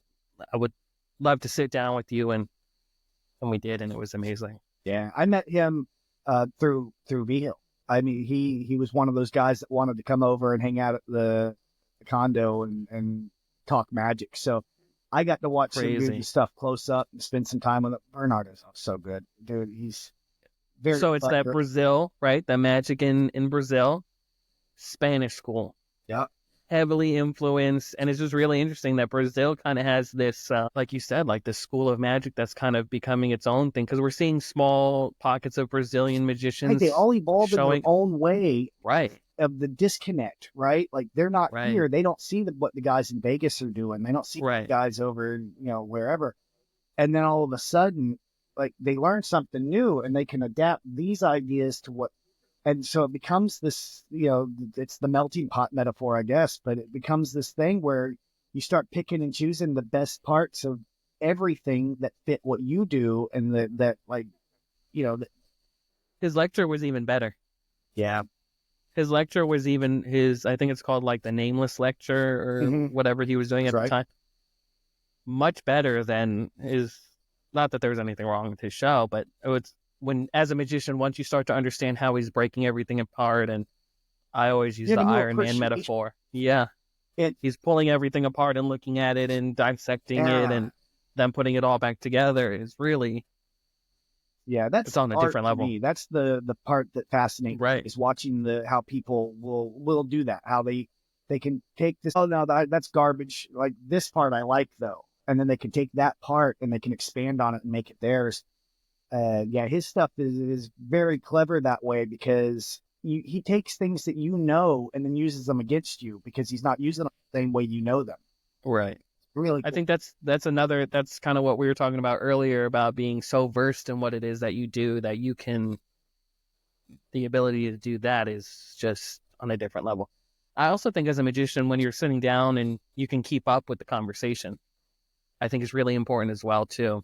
I think a lot of young magicians already, like you said, they kind of get that leap already. You're talking about things from this book and things from here and this video and da-da-da. And they go, yeah, I know. And you go, oh, okay, so so we don't need to. And they're like, yeah, where's a deck of cards? And it's like, being able to keep up with the conversation is also really important. Whether you do this stuff or not, I think it's important to. Right. And some of it, though, is Dunning-Kruger, right? You know what you know, but you don't know what you don't know. Right. So I've found that before too. Like they skip some levels. So the people that come in and know this new school of coin magic specifically, you can fool them with the Roth stuff because they're not Right. expecting it. You know, like Right. they can make that coin vanish at the fingertips back and Right. forth, but they don't know how to, but they don't, Yeah. the psychology of reaching for the magic wand, during a Exactly. retention pass is different because they're not Exactly. they've skipped those chapters, Exactly. and it's something, it's one of the other reasons I like going back to the old magic, the old books, the watching Vernon do the things, because Mm-hmm. once you see that and you understand that, then you can use this new stuff, the new technologies, and take it take it that Yeah. extra step forward. You know, it's really interesting. I've told a few people, including you, as I'm going, I finished the Revelation tapes probably 5 times over, and Yeah. I find myself going back to it always for inspiration. I know there's so many other things that I can pull inspiration from, but the Revelation tapes is really interesting because it's a master class, I think, on Absolutely. Vernon. But what's interesting is, like you're saying, is that there's a point where he starts to, I don't know why you would do it that way. I don't know why Right, you would, right.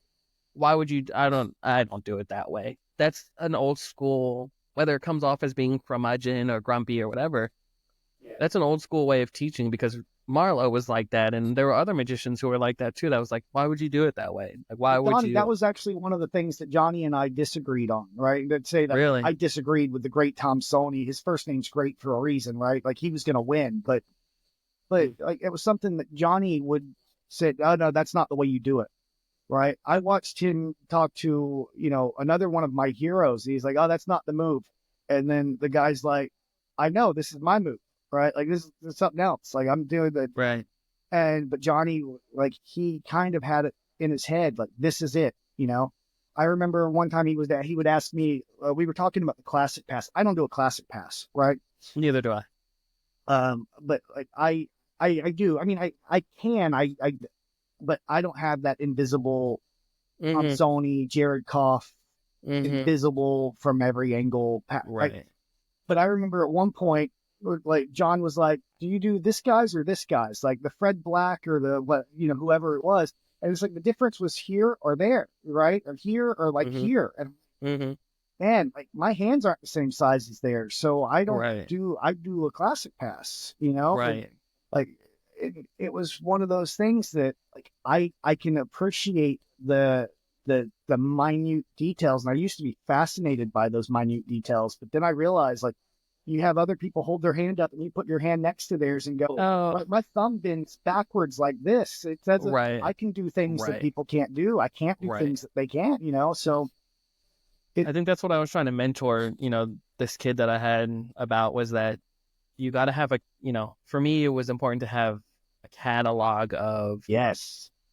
in my head, of moves and things like that, which is how I ended up getting into Marlowe and things like that. And he would show me things, and just very similar to John, I'd be like, no, that's not it.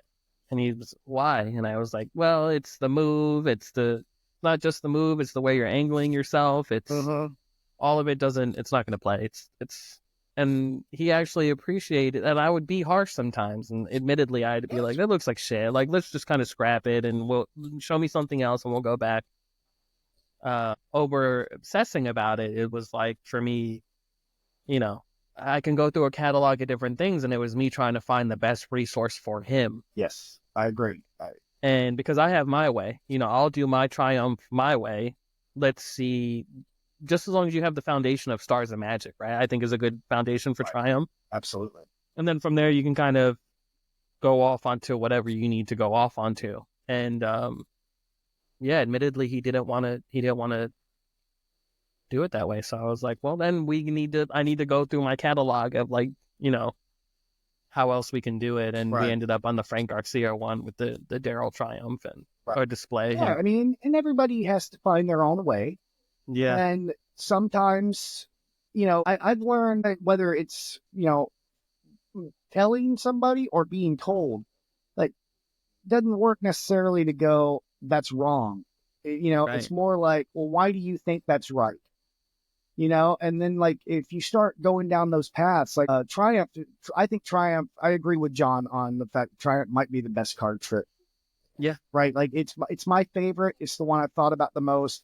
I've got, variations for different situations. I've got, you know, I put a lot of work into it.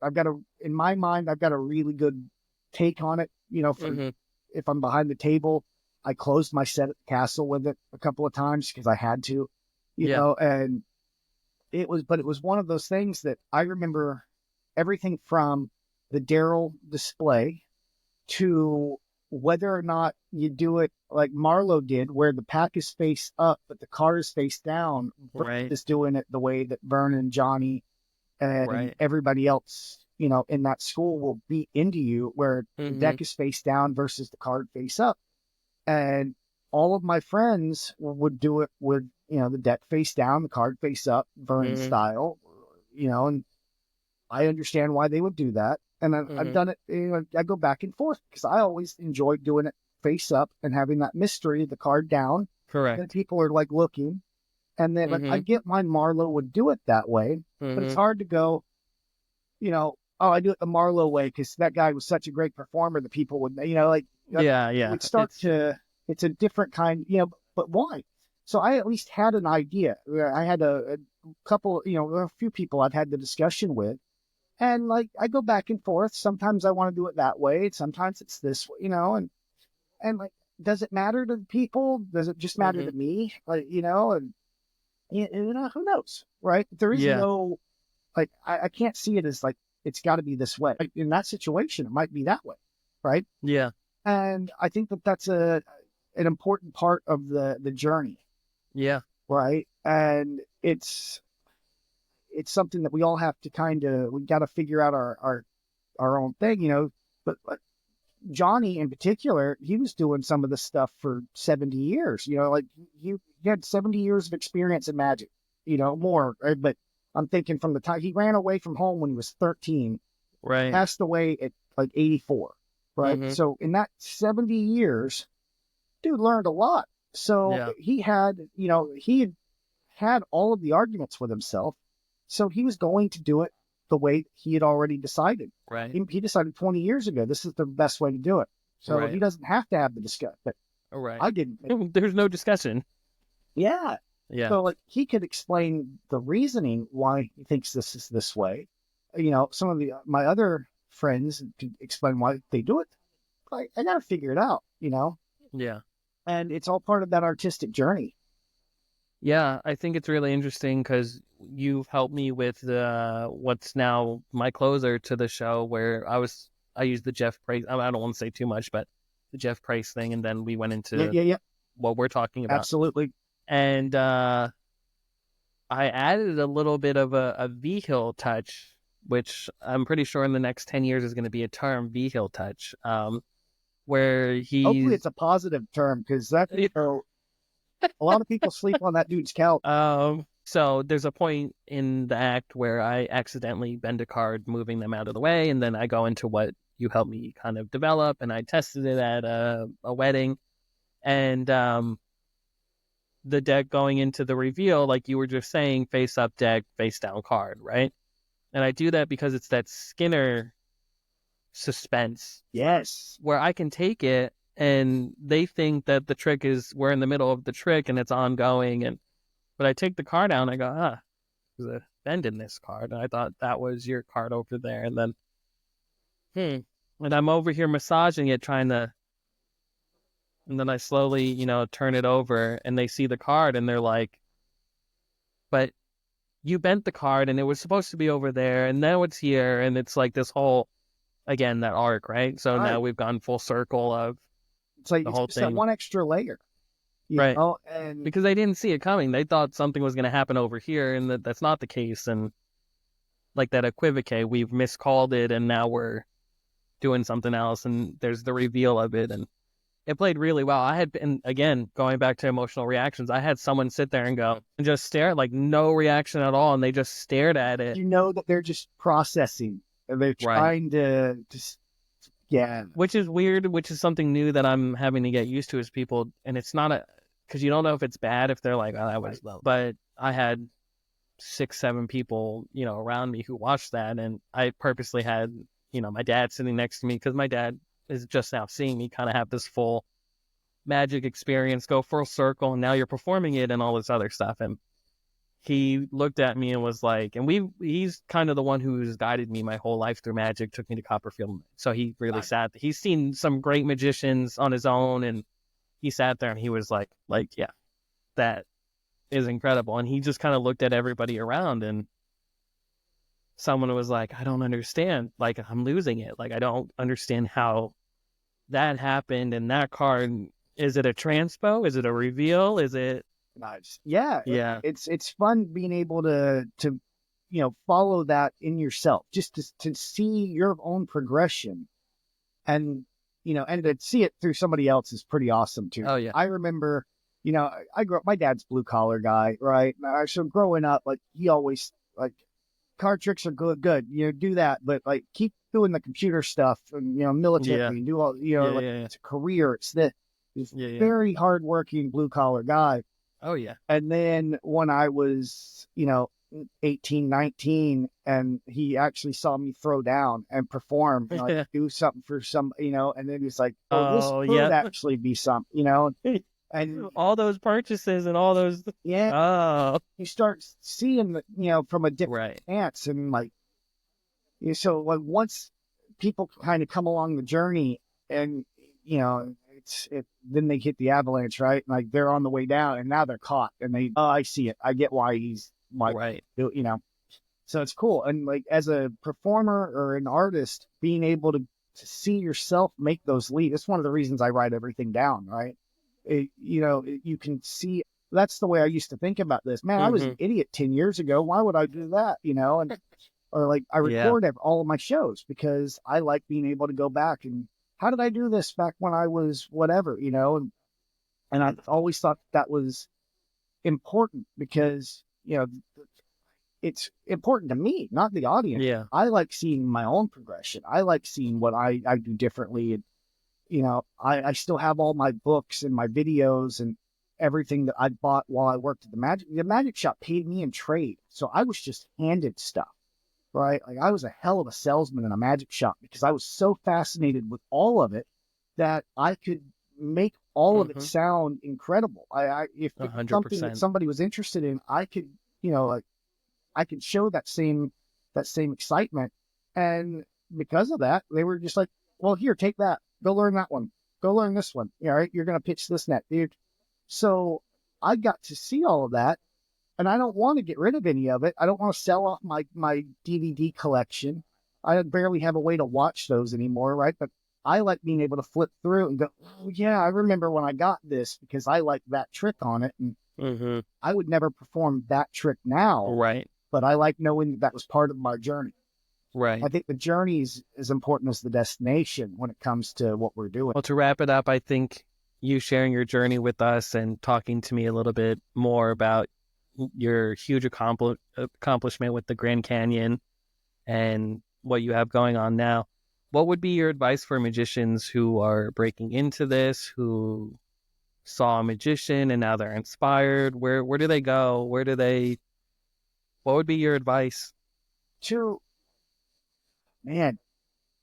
Learn everything and not just about magic.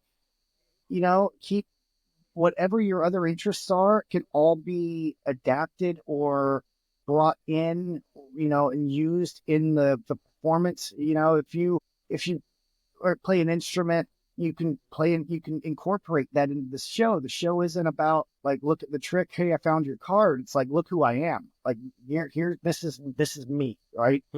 So everything that you are into and interested in can be part of this journey. If you want to be an artist, it has to be part of the journey.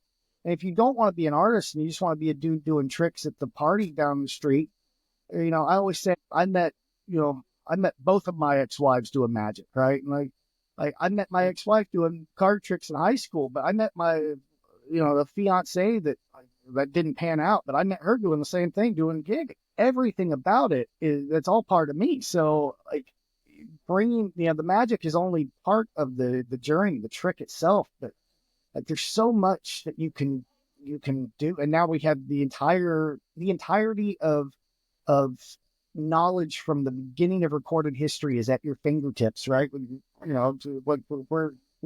got access to everything. You can Right. learn music, and I do archery, and I do the leather crafting, and all of the stuff, and I can incorporate all of the things that I learn into the journey of magic. Like it's fascinating. You learn to mix a drink, work behind the bar, and suddenly now you've got this new avenue that you can progress, that you can pull into the set to make it interesting, to make it, you know, so I think that's it. Just learn everything you can about anything that interests you, and keep the excitement so that you can share it with people, or keep it to yourself and just know that you know how to do it. You don't have to share it with anybody to love it, right? Like I know enough people that play guitar that they don't play it for other people, Right. right? You can sit there with pencils drumming on a notebook. You don't have to do it do it for you. Just learn Yeah. everything you can to make yourself, the version of you want to be. I think that's great. I think it's Yeah. great advice. I Well, think thanks I'll for add in letting there me to come and do enjoy the this too, practice. man. Like this Yeah. has been fun. I love sitting and having these discussions, and it's cool because you're so into it too, and we have so many mutual friends. So like, I knew this was going to be an easy conversation to have. Yeah, absolutely. So I knew from the beginning when Shane told me, hey, there's a guy, actually a friend of mine in Georgia. You might want to look him up. And this was a couple of years ago. And I was like, really? Okay. And then they kind of went from there. So thank you for taking the time and yeah, oh, you're very welcome. sitting down and diving into all these different pockets of you and magic and what it has to offer. And I think the best advice I can give our listeners to piggyback off of yours is always leave magic better than how you found it, Yes, because it'll be good to you in the future. So, I think that's very important too, man. I definitely agree. It's like I see things every time I pop up on, I scroll Instagram, and like I see the disrespect that people, they don't get it. But, and it's funny because that it's coming from that love, like that interest. They wanted to do it. And then they figured out like, oh, it's more than just knowing the secret. It's more than just this bit. Like I have to be able and it's just they go for the easy road of giving this away, as right. opposed to showing it that little respect. I think so. I think you nailed it. Leave it better than you found it. I think on that note, we end it. Hell yeah. Thank you, Jeff. I appreciate you taking the time to sit with me. Thanks a lot, man. This has been a lot of fun.